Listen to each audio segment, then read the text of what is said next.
Hello, how's it going? Excited to do this live. I'm sorry it was a little bit late today. Yeah, I just got off the plane and I'm excited to jump into talking about post-adoption support. And thank you so much for joining today. And if you're watching this afterwards, I do apologize about not being here earlier today, but as I posted in the group, I decided this morning I had the opportunity to drive like 8,000 feet up to the top of Pikes Peak, and that was a really awesome opportunity. I didn't know if I'd get to experience again. So yeah, YOLO'd a little bit, you only live once. All right. Well, thank you for joining. If this is your first time watching one of my lives, or if this is, maybe your first time hearing about me, my name is Laurie Lawless. I run Shelter Behavior Integrations, and the entire goal and mission of the business that I've put together is getting out to shelters or working with shelters remotely to help them improve their systems to incorporate more behavior forward practices so we can really optimize what we're doing in our shelters with the animals on a daily basis to move them towards positive outcomes. And as we're discussing moving animals towards these positive outcomes. And as we're looking at some of the data that is coming in from Shelters Animals Count and some of the data collected by other large organizations, what we're realizing and what we now know is that we are having a lot of dogs coming into our shelter system that are owner surrenders or are coming as strays, potentially, let out by a community member because they may have behavioral problems, or it might not necessarily be that the animal's being surrendered because they have a behavioral issue, but because the family is moving, someone lost a job. We've had a lot of challenges in our country this year with the economy, with rapid changing systems. I know in a lot of major cities during the pandemic, we saw skyrocketing housing challenges, lack of housing. And so that's really changed a whole lot. And during the pandemic, the first time that we really saw that there were more cats being adopted than dogs. So in the mid-year report this year, what we did find out is that, and that is by the Shelters Animals Count, which interestingly was just taken over or brought under the umbrella of the ASPCA, which I kind of think it's going to be interesting because the ASPCA does have such a big research department. What is going to come of that? But what we did notice this year is that animals coming into the shelter is about 50-50 cats versus dogs. Previously, oftentimes we would see a lot of cats and less dogs. So now we're seeing that we're at about 50-50, which means more cats are being able to stay in their homes likely than dogs. And again, I do think I want to contribute a lot of this to housing challenges, although that's not necessarily something we can track or have data for. But it does give us a very interesting perspective. So when we're looking at this, we're thinking that we do have, like I said, half and half, about 1.4 million dogs and 1.4 million cats that were entering the shelter system, at least in that first half of the year. I'm really interested to see what the full scope looks like now that we're in January. And then but of that 1.4 of each, so we're talking about 2.8 million animals entering to the shelter system, 1.9 million were adopted into homes. So it's a little bit more than half, but certainly would have loved to see more. We did see that dog adoption surpassed cats, at least in that first half of the year. So we've got 51% of dogs and 49% of cats, still really close. And so what we do also see, though, is that we have about, let's see, is this just for dogs here? Animals received. Okay, all animals received. So what we're looking at as far as non-live outcomes. So that would include behavioral euthanasia, lost or died in care, things such as that. We have a number of 366,000. And yeah, okay. So 366,000 includes all of those kinds of non-live outcomes that we might see. And then we're looking at, let's see, I wanted to do a little more remember reviewing this before I got on here, but I reviewed this about a month ago and I'm refreshing my memory right now. Okay. So yeah, so we're looking at 290,000 animals that were euthanized in that first half of 2025. So we can consider probably doubling that now that we've got through the rest of the year. And almost 60% of that was dogs. So we now know that we've got about 50-50 coming in as far as intake, and yet we've got almost 10% of that 50-50 of euthanasia is going specifically to dogs versus cats. So what does that mean for us when we're looking at shelter behavior is that we need to make sure that we are considering that we are, let's see, what am I trying to say? What I want to say is that we are looking at how we can support people not only at that time of adoption and getting the pet home, but also how do we work on keeping those dogs, especially the ones who may have some behavioral challenges like mild resource guarding, or if we have reactivity, how are we going to keep those dogs in our homes? So we're not seeing them return to the shelter and we're not seeing them kind of bounce back and readopt and bounce back and get and readopt. So what are we going to do for helping people with this post-adoption support? So I wanted to talk today through a few different ways that I have seen shelters approach this and have been very successful. I will say overall, there is still a lot of data being collected about this, and it is something that I would like to also start collecting data specifically on. So if you or your shelter do post-adoption support programs, not only should you let me know so I can check in with you here and there, but I also want to remind you and tell you it's so important to track those numbers.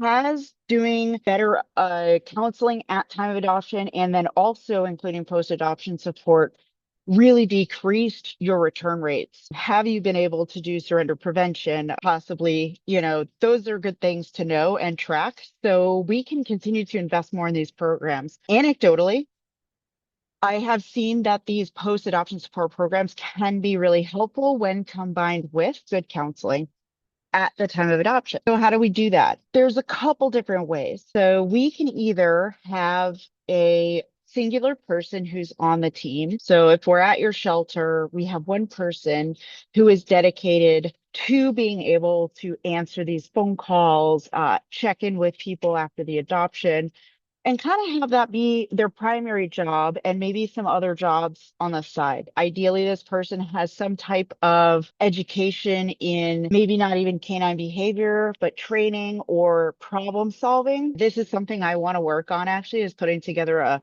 canine behavior problem solving handbook. So we'll see how far I get with that. It's on my plate of things to do. But what is really helpful, even if we don't have somebody who's like a full-on behavior expert or has a professional dog training business on the side, if we have somebody within the shelter, we can really incorporate them into that process. So what this might look like is at the time of adoption, the adoption counselors go over the information. They may discuss with that individual potential adopter and that individual dog what the specific challenges or management might look like. And then what we can do is give them some type of a link or QR code. So if something comes up in that first week or two of the adoption, they can quickly get to a scheduling link and get onto that person's calendar. The more barriers we put in place for this, the less people are going to use it. So especially my generation, we're talking millennials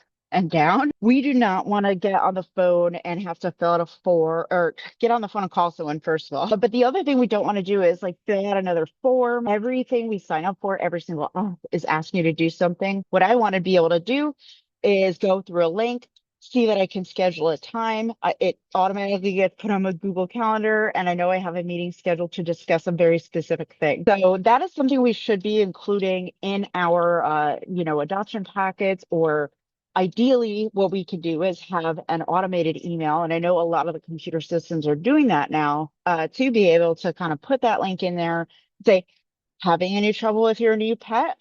Talk to our behavior people or talk to our shelter staff or let us support you, right? We don't want to say, oh, like we want them to feel very welcome to contact us and not that they're going to be judged. So that's a really important piece of this. And so, yeah, we want to be able to send that out automatically or have somebody do that probably 48 to 72 hours after adoption. If you send it right at the time of adoption, when they're already getting, their adoption contract and the dog's medical information and like all of those pieces, we can maybe get that lost in the weeds a little bit. So we want to make sure that we kind of drip that information out because it isn't the most important information for them to get at the time of adoption. However, we do want to make sure that our adoption counselors are letting them know if you have any issues or challenges with your new dog getting into the home, please call us right away, but we're going to send out an email in a couple days. So if you need help, you can schedule with us right away and get in touch with somebody who can help you. So I found this to be really helpful. I actually participated in a program like this at a shelter that I was working at, and we would have, I would say, let's see. So we did about, gosh, I don't know the exact numbers, but we were probably doing about 20 to 30 adoptions a week for dogs. And it was a shelter that had a lot of transports coming in. So we had a lot of really adoptable friendly dogs. We also had obviously some challenging dogs. But when these dogs were getting adopted, even the easier ones, people still would have questions and be like, oh, like this dog's having trouble walking up the stairs and I live in a third floor apartment. Or I thought the dog was going to want to go with me to the park, and it seems like they get nervous in the car. And being able to just kind of talk them through those things can be really helpful. So if we were doing about, I would say, like I said, like between 20 and 30 dogs a week as far as adoptions would go, I was servicing about anywhere between like 1 to 3 post adoption support calls a week. So, that's about, I don't know what the like a 10%, not even like a 5%, 2%, whatever the percentage is, it's actually still relatively low. So it's really nice to be able to offer that, have it with somebody internal who maybe knows the dog, is able to look at the adopter's profile, get a better sense of the situation and can then be there to support them. And with that, I would say I was able to walk people and help people through, including people who are like, I don't think I chose the right dog for me, and they actually ended up keeping those dogs versus wanting to fully return them. Now, of course, if something happens, it's just not a good fit, we're not going to judge them for that. So we had a few come back, but by and large, most of the people I was supporting just really like kept that dog, and we helped them through that. And then they would send us really cute updated photos of their dogs. It really built a lot of rapport with them. So they would then send their friends to the shelter to adopt a dog. They would go online and say, wow, this is so great. Like I did adopt a dog. It did have challenges, but then I called them and they were able to support me through those challenges. That's a really great way to kind of build rapport and just general community with the rest of the people that live there with you, So that's a really good way is having that person in house. Additional ways that I have seen this done is that you work directly your shelter with a local trainer. What's really important to recognize is that dog trainers have to make money. They're not nonprofit organizations, and so they cannot often do this for free. If they are doing it for free, I would say that that is probably a newer trainer. It's not necessarily a bad thing, but if we have dogs, especially if we have a shelter who has dogs with more complex behavioral challenges, we don't want a newbie trainer necessarily being the one. So what you need to do as an organization is set a budget aside of how much you can pay a trainer to offer this service. So this is something I will do additionally for some shelters, and I have done in the past, which is I give them my scheduling link and I say, hey, this is how this works. You send them my link when you do the adoption, and like I say, drip it out so that they get the link a few days after adoption. Say if they're having any challenges, here you go and schedule. I would bill the shelter directly for my time. So, like for example, my rate typically for a client would be 125 an hour, and for the shelter, I charge them 65.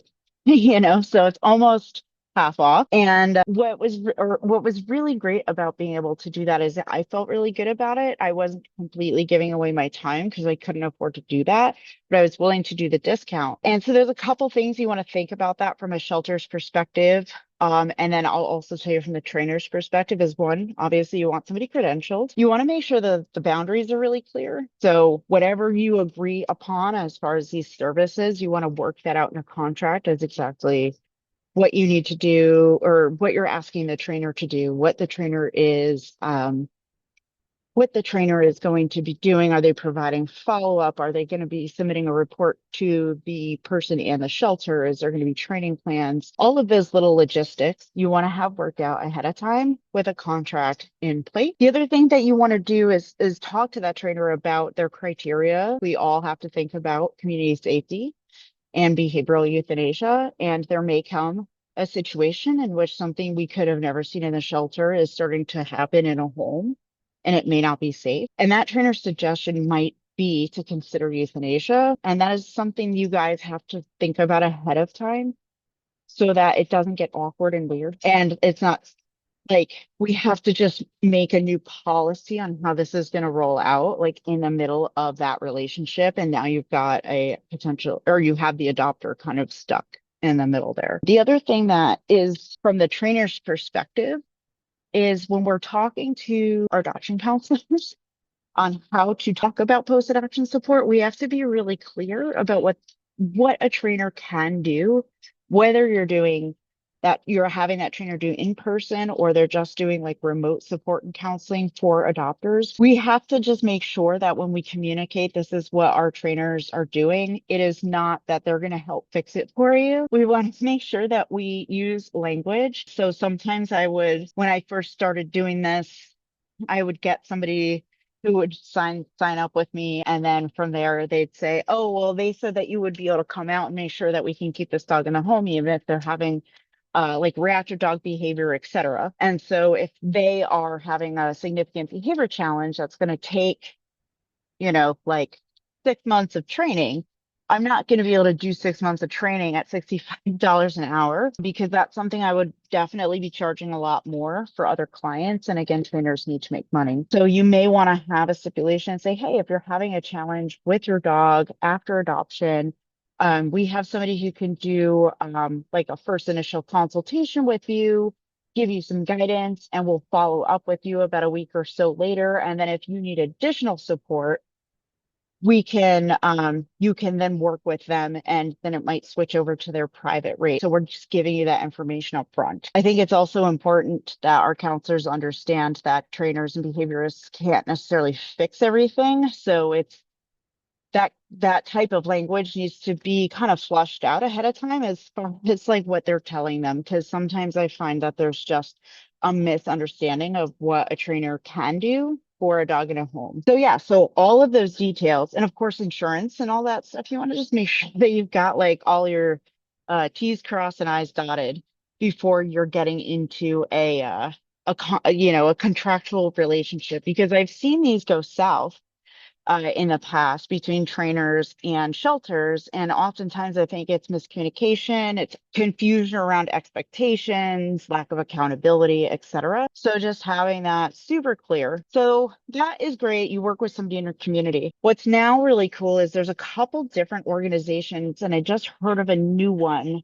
this past week that are actually offering remote support for shelters for post-adoption support that you can literally partner with them, and then at time of adoption the person who is adopting the animal can then sign up for either free or low cost training support from this. So GoodPUP is one of them. There's another one I just heard about called Pets Academy or something like that. I'll do some research. I just learned about it this week actually while I was out in Colorado. And so I can definitely do some research and learn a little bit more about that organization. But they're another one that hires certified professional dog trainers. They do remote support. So basically they can tackle any issues from any shelters that are all over the country. And I just found out very recently at the APDT conference this year that Victoria Stillwell is creating and working on building out a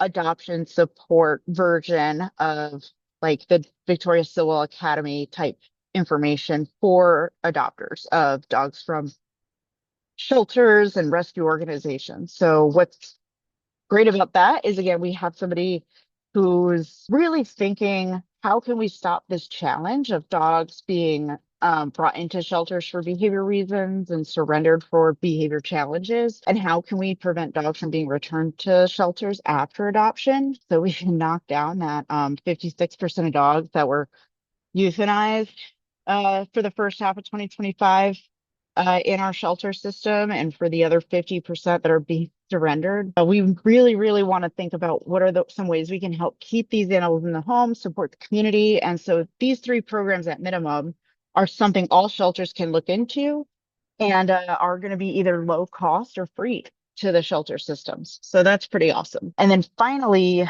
there the other one that is going to be that I have talked about previously is the company called Petzel. I've talked to two or three shelters who have utilized their programming and they absolutely love it. This is an app, it's free to shelters. And basically, what it does is, and I know that they're actually working with like Dr. Emily Weiss and a few other really high end, like I'm going to say applied animal behaviors. They're working with some really good folks to develop content and they're using data and algorithms to figure out specifically when it is best timing to deliver information to adopters after an adoption. So just like your social media person or somebody who's in marketing is going to be looking at data trends of like when posts should go up, when like a Facebook reel should go up, like that type of a thing. Petzel is collecting that data to figure out at what point should adopters get those medical records. Is it like right away? Is it like an hour after they get home and they have a minute to like get settled? And then when do people first run into potty training issues? What are the most common questions asked? What are the most common behaviors people are inquiring about? So what's great about that is this app is figuring kind of that out. And at the time of adoption, the adopter gets their own link for their own animal. And then the app, without having to download one too, which is cool. It's actually just a link alerts you to like, oh, hey, like here is the top 10 trainers in your area, or hey, are you having, house training difficulties? Here's a quick handout if you want to read it. And then, with all of the technology and the AI we have now, I'm sure you can then just customize what you need for your dog as far as all the support you might need. And what I really do like about the company, although I know they're newer and we need to get more data on, I want to see some legacy and like how that is flushing out with a lot of shelters. What I do like is that they are absolutely going to out of their way, I think, to work with behavior people that are in the field that are going to be giving good information and not just like, what do they call it? AI slop, like AI generated content. All of the stuff that they're going to be putting out is based in actual CPDT, certified behavior consultant, like stuff that we would all be talking about. So, and it's a free program to shelters. So, if this isn't the only one that's going to be around, I'm sure there's going to be more coming out. But we want to be really careful, just like we would if we were hiring a local trainer or a behavior consultant in your area, or you're hiring somebody to work within your organization, that we're doing our research to make sure that they do have, advice that is sound and is founded in science and reviews and all of that stuff before we sign them on board, because we don't want to be giving out that information because that will then come back, as far as, returns. For example, we don't want our adopters working with anybody from sit means sit. Sorry, sit means sit, but from the majority of the trainers I've seen go through their program and work for that company or franchise with them, they use a lot of really outdated stuff for dogs. A lot of outdated training methods like shaker cans with pennies in it, e-collars for punishing behavior, not necessarily like recall, but or even negative reinforcement, but like actively shocking the dog for doing something that the owner considers inappropriate. So we just want to make sure with our dogs who are coming from the shelter that are already have experienced some level of stress and trauma in their lives, that we're not subjecting them or giving advice that's going to continue that moving forward. So those are the three different types of things that I'm considering, when we're thinking about putting together these post-adoption support programs. We either create somebody internal or a small team, not necessarily a whole, we don't necessarily need a behaviorist, but we need somebody who's willing to look into like what is the best information and if it's something out of their scope or your scope of being able to give advice, we're recognizing that. And then maybe we're building relationship with trainers in our community who can say, I can tell you this on how to manage this behavior, but you should contact a professional. So we're not just kind of leaving them high and dry. Then we have our companies that are doing these programs that are the post adoption. Oh, I'm sorry. And then we're talking I will skip the me's. Then we're talking about potentially partnering with trainers in our local community who are willing to offer post-adoption support as a service through your shelter. We're also then potentially considering we don't have a community that has any like certified professional dog trainers or CP trainers, or we don't have any IABC trainers, we don't have any CTCs or KPAs or whatever it might be.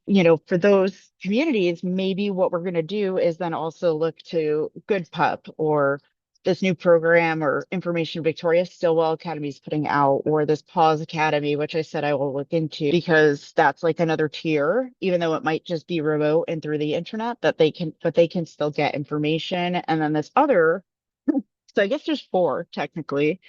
Then we have this app situation named Petzel. I think it's the only thing out there. I know actually Maddie's Fund has something too. That Maddie's Fund also has it that does a very similar thing. So I guess there are two of those. And I think both programs are free to shelters. And that is going to be something that is like dripping out and giving people information about specific behaviors they may be having challenges with. So they're not necessarily talking directly to a person, but they're being given information that's valid. It's coming from good sources, vetted sources, etc. So instead of you having to make your own handouts, and checking in with the person, that app can do that for you. And then if there's a problem, they can ping your shelter and be like, hey, somebody contacted us or somebody asked for information about this, about a dog that's from your shelter. So you might want to check in with them. And there's like a loop to connect those. So those are my four suggestions as far as post-adoption support program. I do really appreciate you guys hanging in there and jumping on at 6 o'clock tonight. I know that this is going to be a little bit short, but um, I would like to go get dinner. My flight to Burlington is not until 9. So I will go get dinner and hang out for a little bit. It was a really amazing week being in Colorado.